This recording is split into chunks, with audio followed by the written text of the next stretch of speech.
ह्रीं श्री सरस्वती नमः। या देवी सर्वभूतेषु विद्यारूपेण संस्थिता सरस्वती नमस्तभ्यं वरदे कामरूपिणी। सरस्वती महाभागे कमलोचने। कृष्णाय वासुदेवाय हरय परमात्मने प्रणतक्लेशनाशाय नाय नमो नमः। जय श्री राम, जय माँ भवानी। आप सभी भक्तों को जय श्रीमन नारायण, जय श्री कृष्णा, राधे राधे। मेरे भारत देश के प्यारे बच्चों, आज आप सभी को बसंत पंचमी की बहुत बहुत शुभकामनाएं, बहुत बहुत अभिनंदन। मेरे प्यारे बच्चों, बसंत पंचमी क्यों मनाते हैं मैं आप सभी को बताऊंगा, और इसका एक आज इस वीडियो में आप सभी को भारत देश का वह इतिहास भी जानने को मिलेगा जो आज ही के दिन बसंत पंचमी के दिन ही घटित हुआ था। वह इतिहास न जाने इतिहास के पन्नों में से कहां किसी दुष्ट ने निकाल कर बाहर फेंक दिया, लेकिन हमारे गुरुजनों की कृपा के अनुसार, गुरुदेव की कृपा के अनुसार वह ज्ञान हम सभी को मिला, वो इतिहास हम सभी को मिला। तो आप सभी को सुनना होगा, इस वीडियो को अंत तक देखना मेरे प्यारे बच्चों। भारत देश का गौरव, भारत देश का स्वाभिमान आज आपको लोग पता चलेगा। पहले आप सभी को बसंत पंचमी की बहुत बहुत शुभकामनाएं। बसंत पंचमी ऋतुओं का दिन, आज से ही होली सवा महीने रह गई है। आज से ही होली के लिए हम सभी प्रतीक्षा रहेंगे। आज ही सबसे पहले गिरधर गोपाल को वृंदावन में ठाकुर जी को रंग पधराया जाता है। आज से ही वृंदावन में होली चालू हो गई। भैया आप सभी को होली की बहुत बहुत शुभकामनाएं वृंदावन वासियों। हमारे गिरधर गोपाल सवा महीने होली खेलते हैं, आज से उनका रंग लगना शुरू हो गया है। दूसरी बात मेरे प्यारे बच्चों, बसंत पंचमी के दिन माता सरस्वती का प्राकट्य हुआ था। एक छोटी सी कथा आती है, वो 2 मिनट की है, मैं आपको सुनाता हूँ मेरे प्यारे बच्चों। गुरुजनों की वाणी से यदि दास ने सुना तो वही मैं आपको बताता हूँ कि जब ब्रह्मा जी ने संसार को बनाया, सृष्टि को बनाया, तो बनाने के बाद जितने भी मनुष्य बने तो वो कुछ बोल नहीं पा रहे थे, क्योंकि शब्द नहीं था, शब्दकोश नहीं था। तब ब्रह्मा जी ने ना भगवान विष्णु से प्रार्थना किया और उनसे कहा कि प्रभु सृष्टि तो बन गई है, लेकिन लोग बोलेंगे, सुनेंगे कैसे? भगवान विष्णु से प्रार्थना करने के बाद भगवान विष्णु ने कहा कि ब्रह्मा जी, सभी को शब्दकोश चाहिए। तब ब्रह्मा जी ने अपने तप से अपने हाथ में कमंडल में से जल निकाला और धरती पर छिड़का। तब वहां से शब्दकोश निकला और उन्हीं शब्दों में से माता सरस्वती का प्राकट्य हुआ। तो यह भी एक कथा है। और मेरे प्यारे बच्चों, ये जितने भी आज हम बोल पा रहे हैं, गा पा रहे हैं, संगीतकार गा पा रहे हैं, हमारे सनातन में इतने अनन्य श्लोक हैं, संस्कृति, हिंदी, इंग्लिश, तमाम सब कुछ है, ये सब माँ सरस्वती की कृपा से है। आज ये दास आपकी समक्ष बोल पा रहा है, कुछ टूटी फूटी वाणी से कुछ बोल मैं पा रहा हूँ, तो ये साक्षात जगदम्बा माँ पराम्बा माँ सरस्वती की कृपा ही है। उन्हीं की कृपा से ही व्यक्ति गूंगा भी बोल सकता है। और ये ध्यान रखना, अगर माँ सरस्वती की कृपा अगर आप पे हो गई, आप बेसुरे भी हो, तो बेसुरे को सुर भी देने वाली ये हमारी वीणा वादनी माँ है।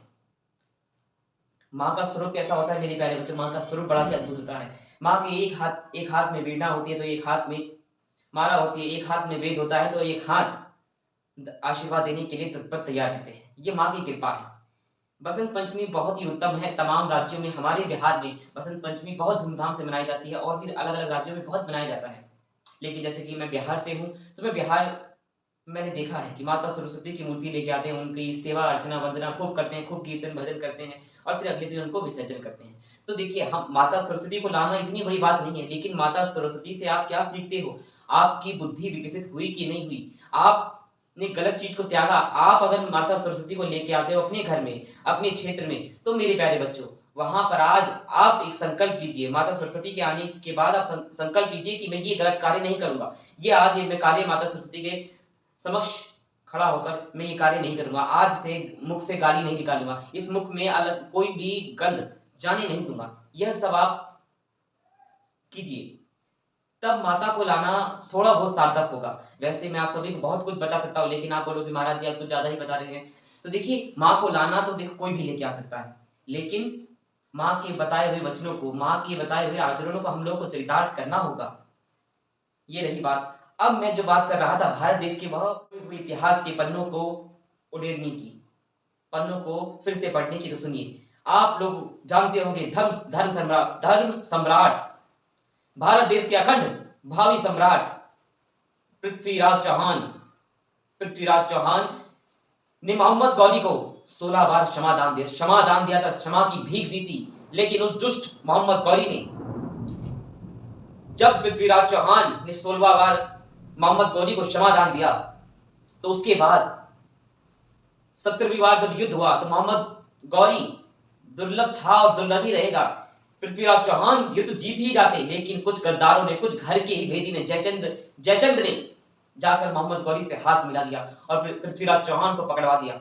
देखिए, मैं हमेशा बोलता हूँ, बाहर के दुश्मनों से हम हमेशा लड़ते रहे, लेकिन हम लोग हारे कब है?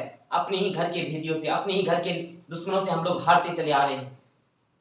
तो उस समय भी यही हुआ, पृथ्वीराज चौहान पकड़े गए, मोहम्मद गौरी उन्हें अपने देश में लेकर गया, वहां यातनाएं दी। मोहम्मद गौरी के साथ उनके मित्र भी को भी कैद कर लिया गया था।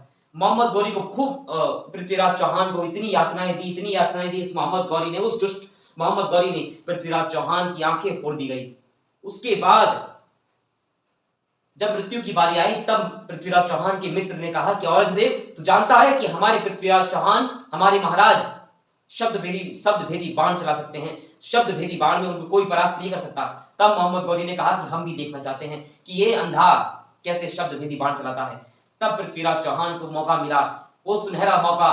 तब पूरा सभा खड़ी थी, मोहम्मद गौरी ऊपर बैठा हुआ था अपनी सिंहासन पे और पृथ्वीराज चौहान नीचे थे। तब उनके मित्र ने एक बात कही, 4 बास 24 गज अंगुल अष्ट प्रमाण, ता ऊपर सुल्तान है, मत चूके चौहान, मत चूके चौहान। तब पृथ्वीराज चौहान ने ये बातें सुनी और लगाया तीर का निशाना और सीधे मोहम्मद गौरी की सीना चीरते हुए तीर निकल गया और मोहम्मद गौरी वहीं के वहीं मर गया। उसके बाद पृथ्वीराज चौहान और उनके मित्र ने अपने आप में ही चक्कू भोंककर अपनी देह को शांत किया, क्योंकि वो लोग मुगलों के साथ रहना पसंद नहीं करते थे सब, क्योंकि उनको पता था कि मोहम्मद गौरी के मरने के बाद ये लोग हमें एक से एक यातनाएं देंगे। तो उन्होंने अपने दोनों शरीरों को त्याग दिया। अब वो दिन जो था वो आज ही का दिन था, बसंत पंचमी का, 23 जनवरी नहीं था, बसंत पंचमी था, क्योंकि उस समय तो हम लोग हमेशा पंचांग के अनुसार ही दिन देखा करते थे, तो वो दिन बसंत पंचमी का था। ये इतिहासकार कहते हैं। मेरे प्यारे बच्चों, आप सभी को ये वीडियो अच्छी लगी हो और इससे कुछ प्रेरणा मिली हो, कुछ थोड़ा बहुत भी ज्ञान मिला हो, तो मेरे प्यारे बच्चों इस वीडियो को लाइक करना, शेयर करना, सब्सक्राइब कर लेना, अपने इस दास को सपोर्ट करो। जय श्री राम, जय मां भवानी, जय हिंद, जय भारत।